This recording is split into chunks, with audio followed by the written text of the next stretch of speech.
2015, I was in a motorcycle accident, and I spent a couple of months going through reconstruction surgeries and on heavy doses of opioids.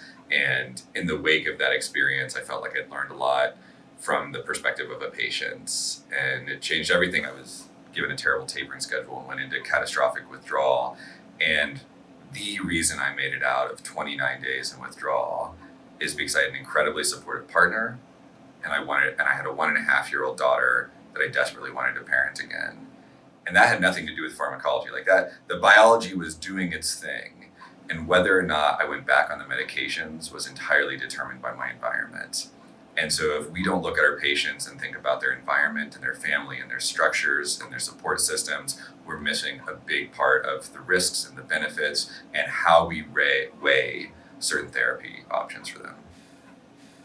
I think that if we imagine that the only risks that come from, say, opioids or any drugs that can cause dependence or addiction, if we think the only risks are kind of pharmacological, we're going to miss a big part of the picture, right? Because pain is complex and philosophically weird, and pain medication is complex and really hard, and it changes over the long term. And we're only now learning things about, say, opioids that we've been using for 150 years.